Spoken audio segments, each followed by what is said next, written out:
Hello everyone.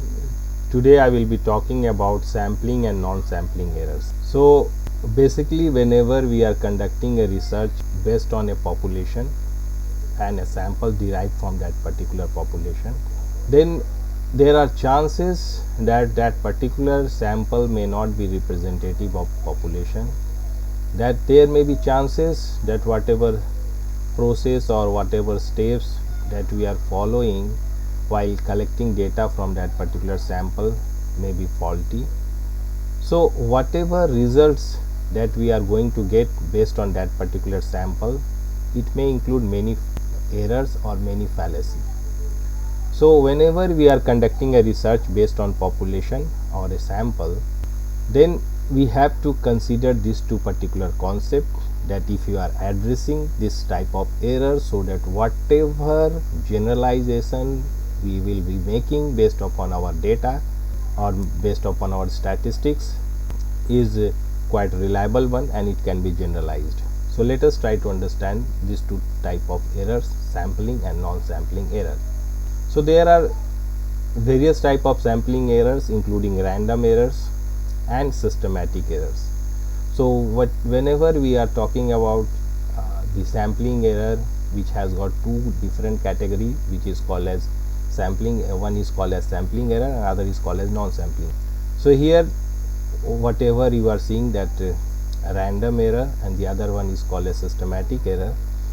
So whenever we are deriving a sample using a random method, maybe lottery method, maybe blindfolded method, it may be, the chances may be there that whatever sample, whatever you have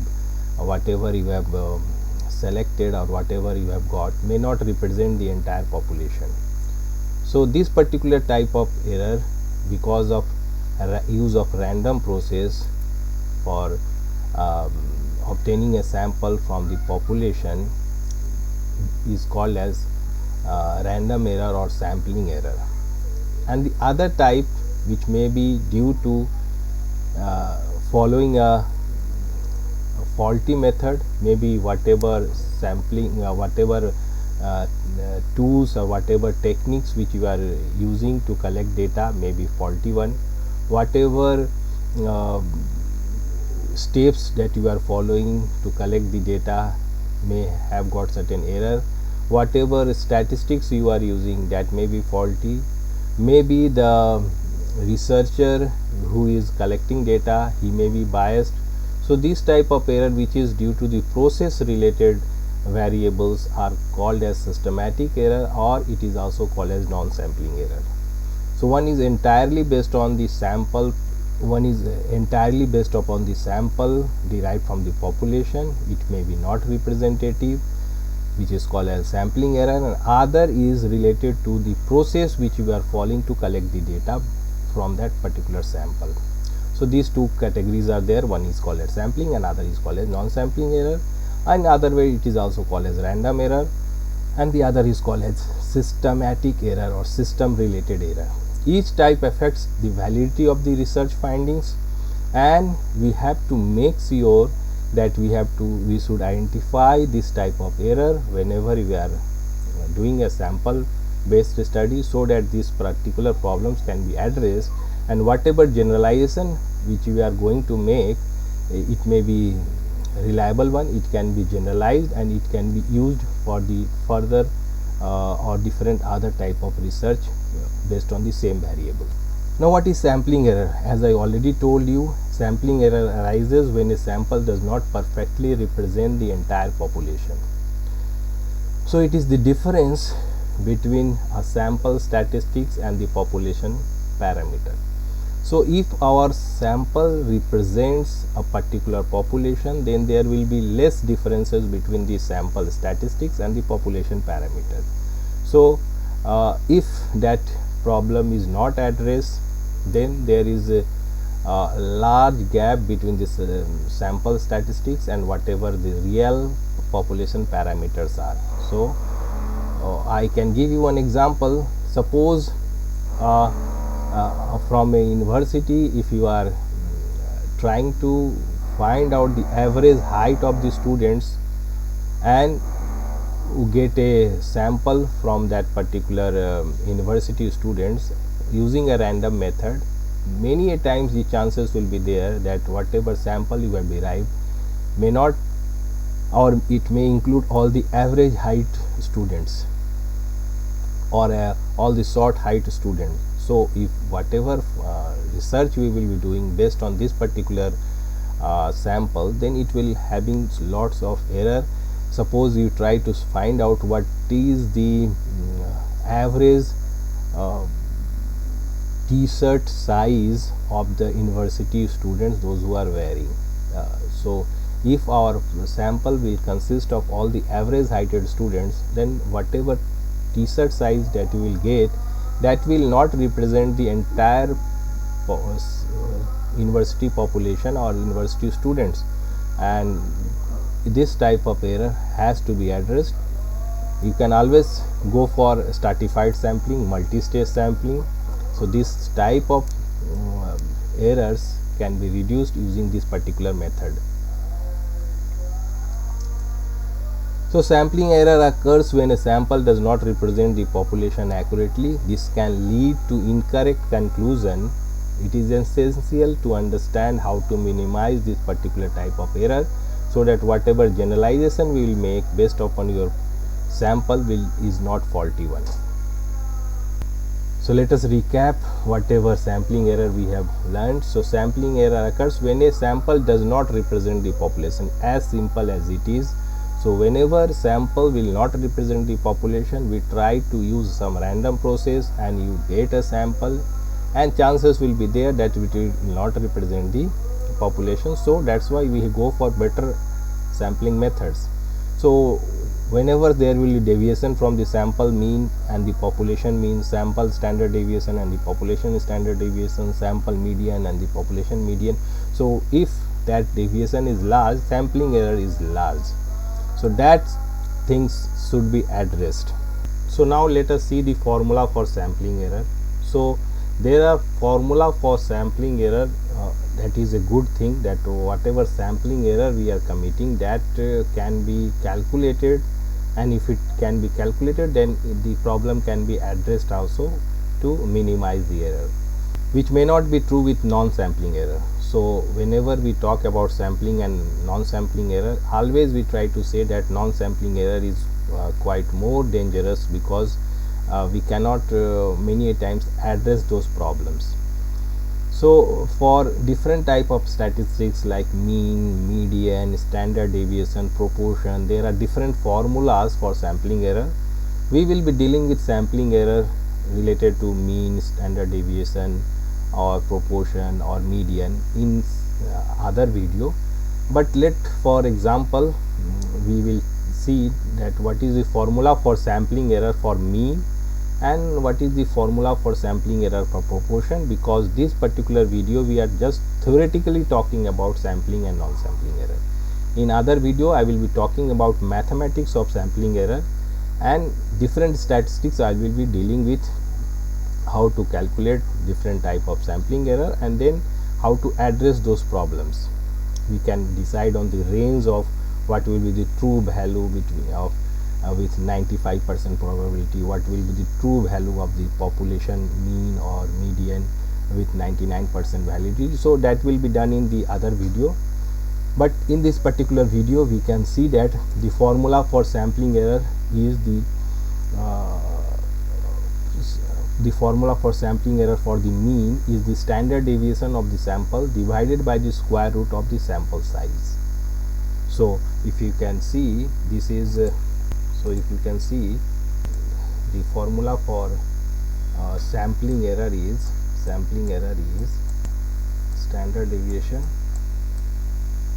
divided by square root of n. So this is the formula for standard deviation, standard error of mean. Now if the if we have to find out the sampling error of the proportion, the sampling error is calculated using the square root of p into 1 minus p divided by n, where p is the sample proportion and n is the sample size. So this is the way basically I want to say that sampling error, there are formulas, mathematical formula by which you can find out what is the exact amount of sampling error committed. So we can use that particular values, particular figure, so that we can address those problems while interpreting the results. So now let us move forward. Now, what are the different causes of sampling error? Randomness, as I already told. Even with random sampling, there is inherent variability. Some samples might over-represent certain characteristics, leading to error. As I told, maybe you are going for a random sample method. Many a times chances will be there that it may over-represent particular characteristics or particular incidences. As I told, that if you calculate, if you are going for a university study based on a population sample which is related to their height, and you go for random sampling, you may have selected the sample those belongs to or those over represented by the average height students. Maybe there are students who are quite tall heighted, many are there short heighted, but whatever, using that random process, whatever sample you have got, maybe the representation of average heighted persons may be over represented. So that will lead to mistakes whenever you are conducting research based on height of the students. Now sample size, if your sample size is small, always you try to see that any type of research, you have to be sure that your population, your sample have a good number of representation, or the sample size is large. Although sampling is done to reduce the cost, and it is a what you can say, it is a feasible method of doing research in social sciences and education, but still it should be sufficiently large so that it can represent the sample. So if your sample size will be small, many a times it will not represent the population. Now if a population is quite variable, variability of that particular population is quite large, at that time also there are maximum chances of making sampling error, because whatever sample you will make, it may not represent the entire population variability, because your population is quite variable. The sample which you will derive from that particular population, it may not represent the entire categories or entire variability of that particular population. So that also you have to try to understand. So randomness may be the reason, small sample size is also one reason, and if the population variability is more, then also there are chances of committing sampling error. Now how we can control sampling error? To control sampling error, we have to increase sample size.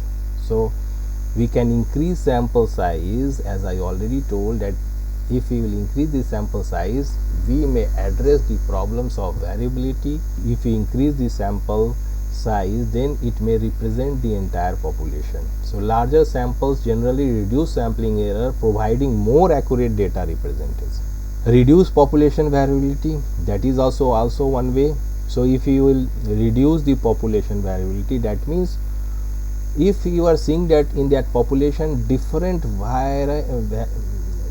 categories are existing, different type of variances are there, better we try to delimit our study to particular type or particular variability, and later on we can conduct other research and try to generalize it to the entire different other groups of population. For example, suppose you want to do a study of achievement in a particular subject, suppose achievement in science or achievement in English of Bihar, of students of Bihar.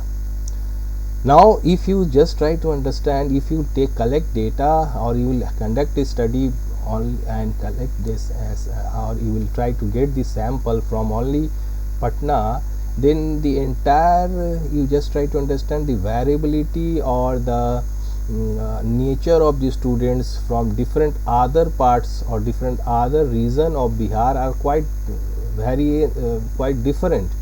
So if you will try to get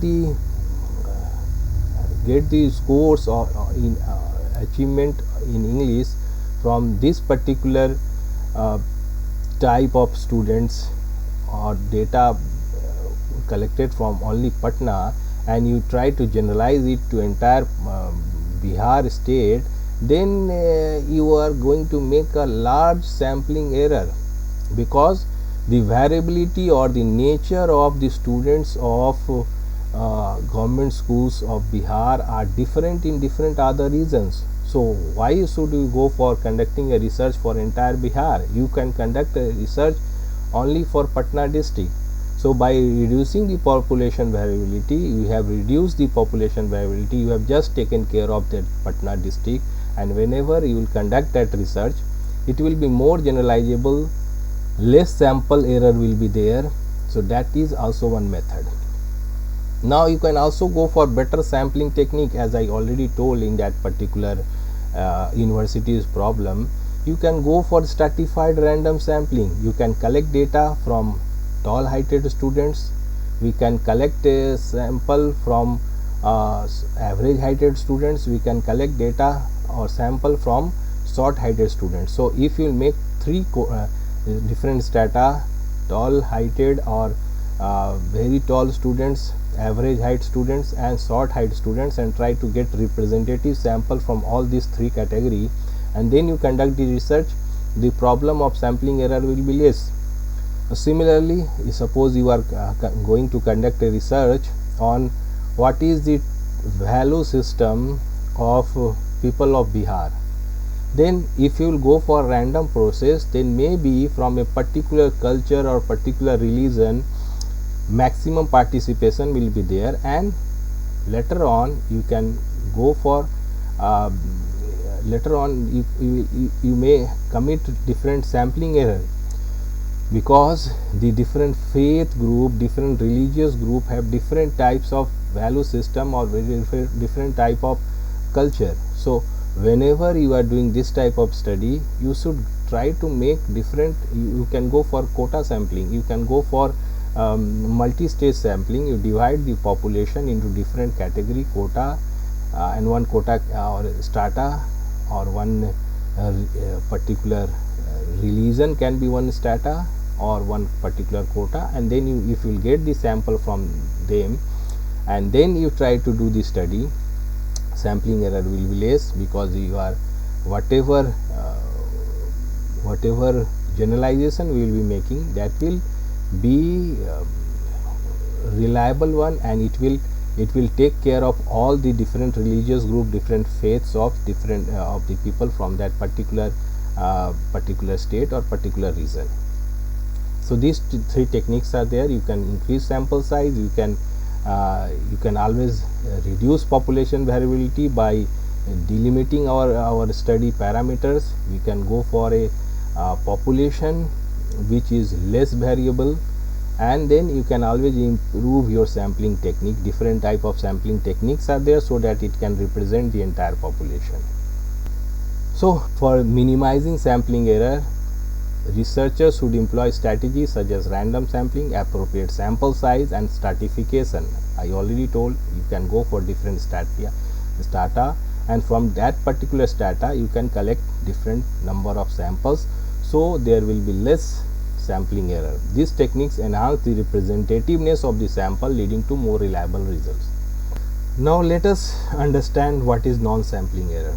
So this type of error arises from mistakes or inaccuracy in the data collection process unrelated to sampling method itself. So we have already understood that whenever sample related problem is there, which is non-representation of that particular population, that is called as sampling error. But other than that, whatever system or whatever process related errors will be there, that is called as non-sampling error. So whenever inaccuracies in the process are there, then it is called as non-sampling errors. Examples include recording errors. So suppose whatever recording method you are using, that has got error. Suppose the audio device that you are using, it has got some malfunction problem. Suppose the anecdotal notes that you have made, afterwards you cannot understand, or whatever observation has been done by the observer, that is not exactly representing the actual incidence, or the faulty equipment, or the biased questions. So equipment that you are using, that has got certain problem, the questions are biased and the data is incomplete. So it is important to distinguish between sampling error which stems from sample selection, which I already told, we have already discussed, and non-sampling error which arises from collection or systematic flaws or method related fallacy. Whenever their method or interpretation or collection related or the techniques related problems are there, that those particular types of error are called as non-sampling error. So non-sampling error arises from sources other than sampling, like human error or data analysis issues, deficiencies and inappropriate analysis of data. So if the analysis method that you are using, that is also inappropriate, some mistakes in recording is there, sometimes whatever data entry you have done, that has got certain mistakes, or you are not appropriately able to code or decode that particular information that you have got from the sample. So that is also some process related problem, and that is also in the category of non-sampling error. So non-sampling errors arise from factors other than the sampling process. These can include measurement errors, so measurement related errors, data processing related error, and non-response error. Let us try to understand. These can include measurement errors. So if that measurement whatever you are doing, it has got certain problems, suppose the video device whatever you are using, or audio recorder whatever you are using, or the tech tool rating scale that you are using, the questionnaire that you are using, that has got certain problem, it is not properly made, or there are certain technical issues, then the problem will be there. Data processing errors, which I already told, the data whatever you are entering, whatever you are recording, it is not it has got certain problem, you are not reporting the same thing which you have got from the field, or whatever you have recorded from the field, it is not the actual thing. And non-response error, many times the participant are not responding, so that is also, or they are responding in some other way which is not not in real. So that type of things are also considered under non-sampling error. They can significantly impact the quality of data collection, and you can very well understand these type of errors are quite dangerous. It is quite dangerous and quite what you can say, or it may lead towards many wrong interpretation.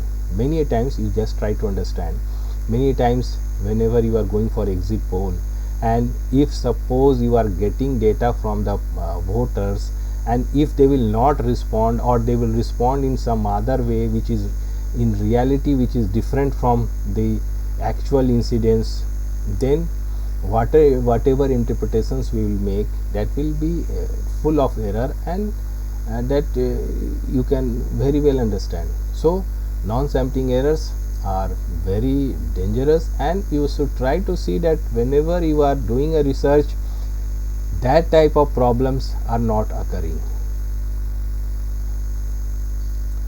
So non-sampling errors, let us recap, arises from sources other than sampling, like human error or data analysis issues. So human errors are there. Suppose the observer, the interviewer which you have sent, he is not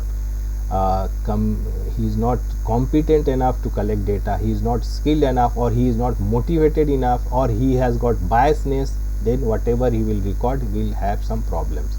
And there may be data analysis issue, you may not be able to use the correct statistics, you may not be able to or whatever software you are using, they have got certain issues, or manually if you are performing the calculation, you may commit certain mistakes, or that recording or the coding decoding process, that whatever you have followed, it may have got certain fallacy. Maybe there is certain data loss because of your recording errors. So you are using it, and but it is not representing the exact things. So that things should be taken care of. So deficiencies and inappropriate analysis of data are the main cause of non-sampling error.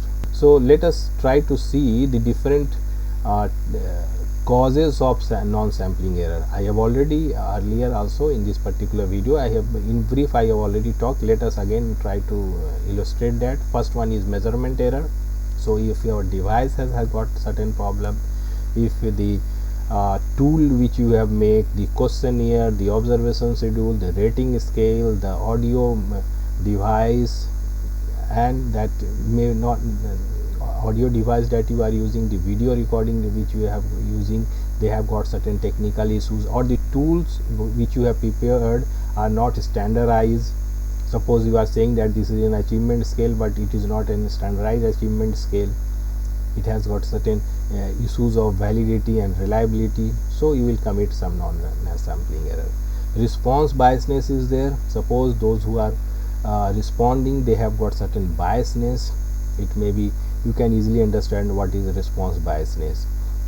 They may have got certain different ideology. Suppose you are committing a study on use of technology for achievement of students in a particular subject. Suppose their achievement in science or their achievement in mathematics, and if you are going to those people, those who have got negative attitude towards use of technology, then whatever responses they will make, that will be biased one. Now coverage error. Suppose the data, the sample from where you have collected the data, or suppose the treatment which you are giving, suppose an experimental research is there, and whenever you are going to expose that experimental group to that particular treatment or that particular independent variable, suppose activity based method, suppose what you can say collaborative method, or any type of particular intervention, and that particular intervention is not for the sufficient duration. So whatever findings, whatever impact it is going to do, it is not it is not appropriate. It will be not a total effect of that particular variable. So the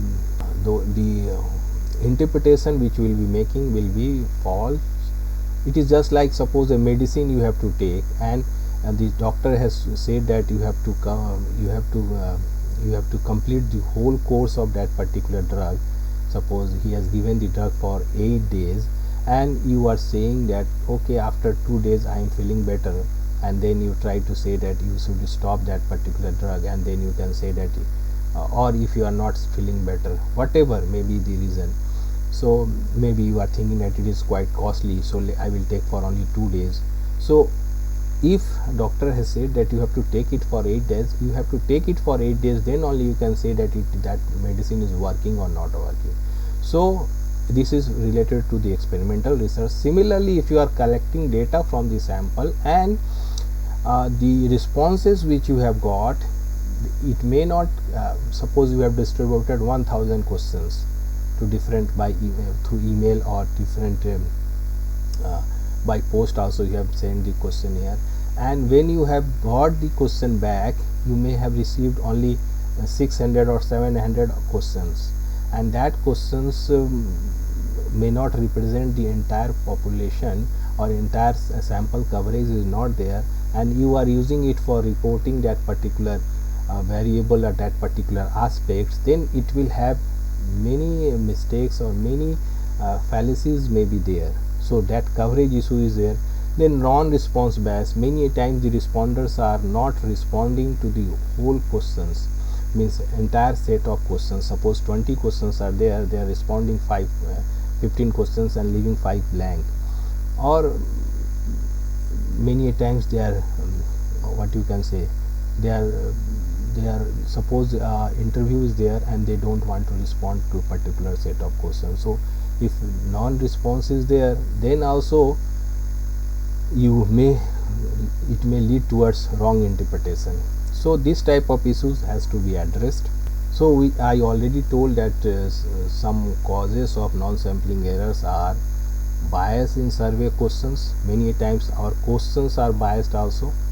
Your questions, maybe you are saying that, do you think that, or suppose your many a times suppose your questionnaires have got certain questions or certain items which are in itself what you can say, which is in itself trying to convince or trying to force the responder to respond in a particular way. Don't you think Hindi is a good language, or don't you think that we should all, don't you think we should all use technology for teaching mathematics or teaching or learning science? So this particular question where you are saying that, don't you think technology is good for teaching mathematics and science, itself it includes the responders, or it suggests the responders that you have to say that it is good. So that biasness, that questionnaire false can be there. An inadequate follow up with the participants. Many a times we give the questionnaire to the participants and sometimes they don't respond it, or sometimes they don't thoroughly go with the questions, do not read the question and they respond without reading it. So that is also giving some type of responses which are not real, or those which can lead towards non-sampling errors. Awareness of this error can always lead the researchers to improve their data collection methods. So now let us see the key difference between sampling error and non-sampling error. So the sampling error occurs due to sample unrepresentativeness. So if the sample is not representative, then sampling error occurs. It arises from variation between sample and population means. If there is a large difference between the actual parameter population mean and the sample statistics, that sample mean only occurs in random samples. So if you go with random process, many a times our sample will not represent the population. So many a times sampling error occurs due to use of random sampling method. Decreases with larger sample. So if you increase your sample, then sampling error will be less, and if you decrease your sample size is less, then sampling error will be high.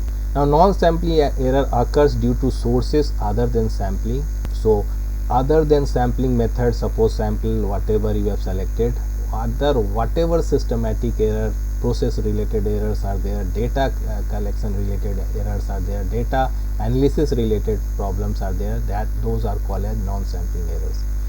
So arises from data deficiencies, analysis issues, can be random or non-random. Many times it is random, you are not rowing, and sometimes by non-random process also, because you cannot, many times you as a researcher, as a investigator, you are knowingly, unknowingly, you may commit non-sampling error. So you should be very careful so that non-sampling error will not occur. So it is not related to sample size. It is not a factor that if you are, suppose your instrument will be wrong, then either you go for 100 participant or you go for 1000 participant, you are going to make an error. So it is not related to sample size. So as I told, non-sampling error is due to data entry errors. Many times whatever entry you are making, whatever data entry you are making, that may be not correctly done, or you may have done certain mistakes, maybe some data loss is there and you are writing something which is not actual. So you always have to go for double check so that all the entries are correct. You can go for data purification, try to get the real data which is there, or if there are some non-responses, try to report that one also. Measurement error, whatever measurement tool you are using, that is not correct or it is inconsistent, and the tool, the questionnaire, the rating scale that you are using, it may not have got the reliability or validity, it may not have that particular or they may have got certain technical issues. Response bias: when respondents provide inaccurate answers due to factors like social desirability or misunderstanding questions, it can introduce error. As I already told, sometimes your ideology may be there, sometimes you may be thinking that what people will say about my responses, so you go and answer in a desired particular direction. Many times you go for rule of average, you go for the average responses. Suppose a scale is there which has got extreme values, strongly agree and strongly disagree, you go for responses with the middle point, so that your responses will be balanced and no one will try to make any meaning out of it. So that is also one type of error, and due to some misunderstanding also, sometimes you are not understanding the questions and you are responding. The coverage error: this occurs when the sampling frame does not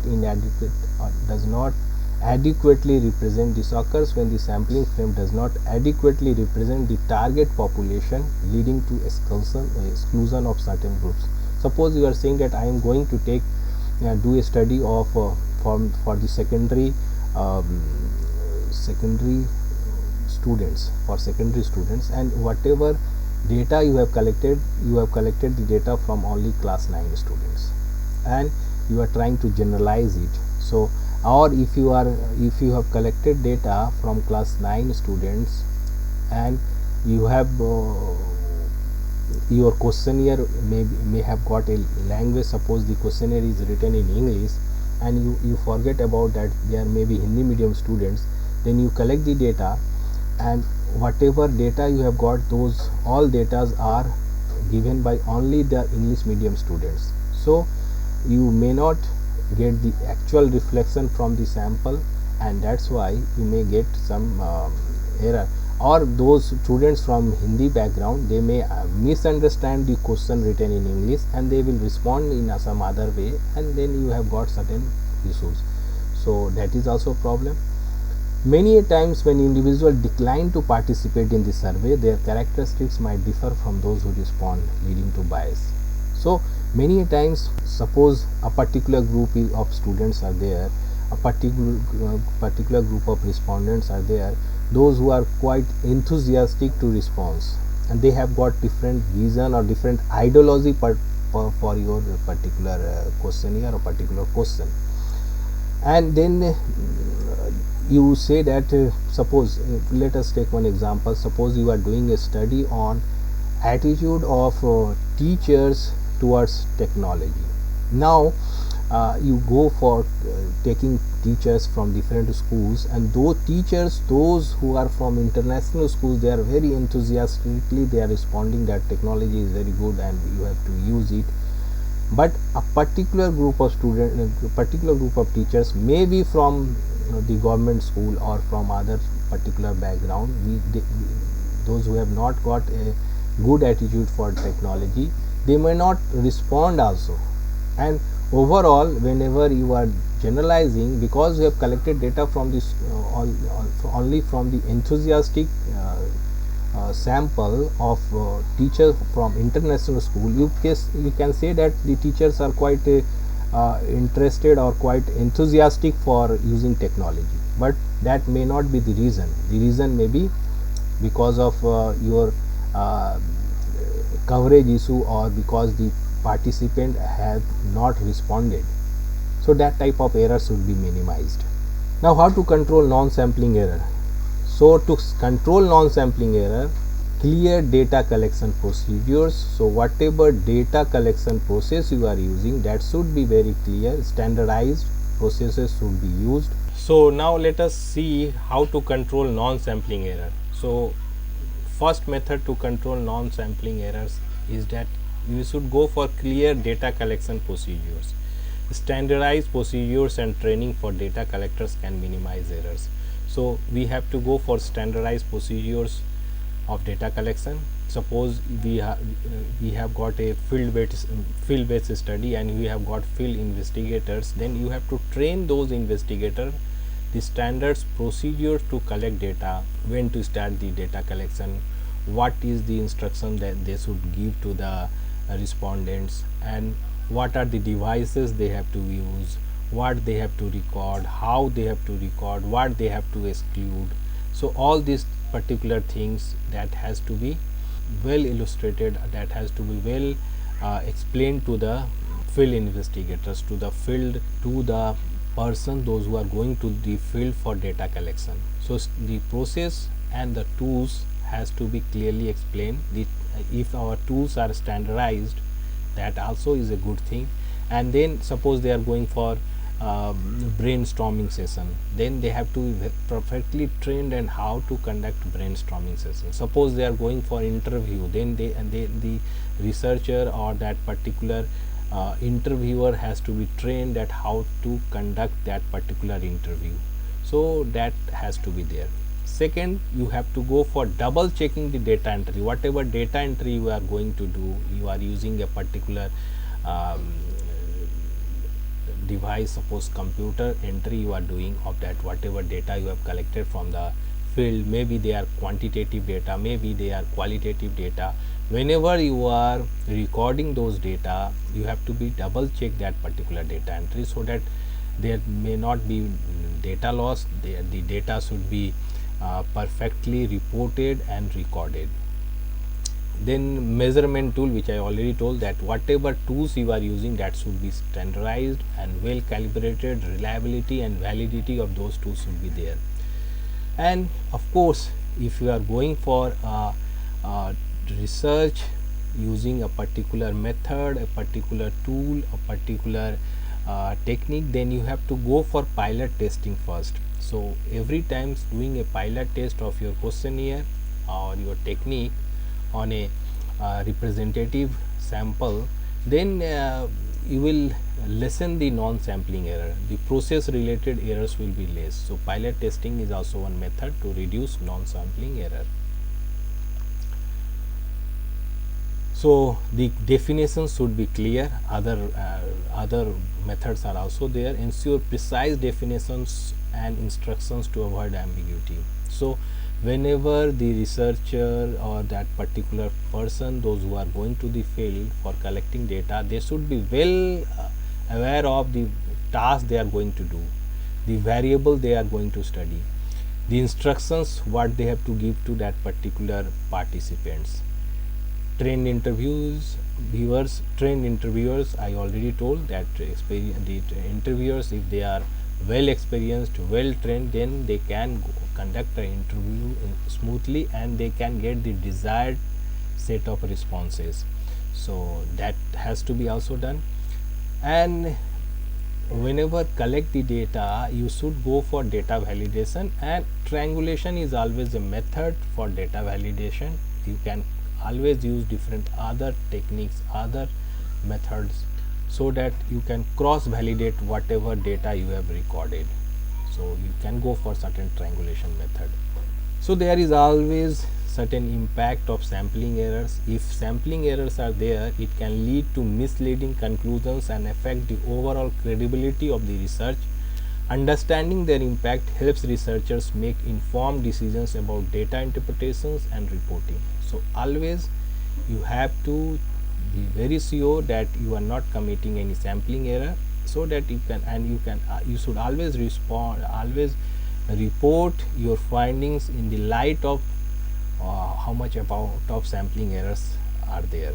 So that type of thing can also reduce the mistakes which we can do in the research if you take that research further, or if you go for a research to replicate that particular study. So first of all, you should try to minimize the sampling error, and if there is certain amount of sampling error, you have to report that one, so that the research findings can be utilized in proper way. Similarly, non-sampling error can distort the accuracy of research finding. They can lead to flawed analysis and affect policy decision. It can lead towards mistakes in taking many policy decisions. Suppose you are saying a particular method is not working, and because the researcher is not knowing that particular method and he was not aware of that particular method, and he has used that particular intervention for an experimental study, and lastly he concluded that that particular method is not working, and then afterwards someone is going to utilize that you should not use that particular method, or a policy decision can be made. Suppose a policy decision will be made that this particular decision particular method has not to be used, then it is a big mistake. So every time you try to see that you are not committing a non-sampling error. Addressing this error is critical for valid research outcomes. So both sampling and non-sampling errors can significantly impact research findings. It is crucial to understand and address these errors to ensure data accuracy and reliability. So you have to address sampling error, you have to address non-sampling error, so that your finding can be utilized in better way, and future research can be productive one, and your research can be utilized in the proper way. So let us conclude. We have discussed in this particular video about sampling error, which is results from random variation in sample selection. So if your sample is not representative, then it is sampling error. Non-sampling errors stems from inaccuracies in the data collection process. So if your data collection process or data analysis process has gotten certain problem, then it is non-sampling error. So managing both type of error is crucial for collecting accurate and reliable data. So this is all about sampling and non-sampling error. So we can say that sampling error is controllable through sample size, while non-sampling error requires careful planning and execution. So if we are able to select a sample in proper way, which has got a large sample size or which represent the entire population, then we are able to address the issue of sampling error. Secondly, if our planning and execution is quite perfect, we are very much careful in conducting the research, collecting the data, using the tool, then we are able to address the issue of non-sampling error.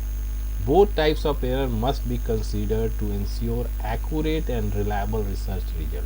So this is the end of this particular video. I have discussed about two concepts, which is sampling and non-sampling error. These two particular concepts will help you to conduct research in a way such that the result of your research will be useful, it will be reliable, and it can used for research, it can be used for future research, it can be used for other people for conducting research in the same area or in the same particular field. So I hope this particular video will be useful to us. If you like this particular video, so please press the like button, and also don't forget to subscribe it. So you try to subscribe this channel also. Thank you.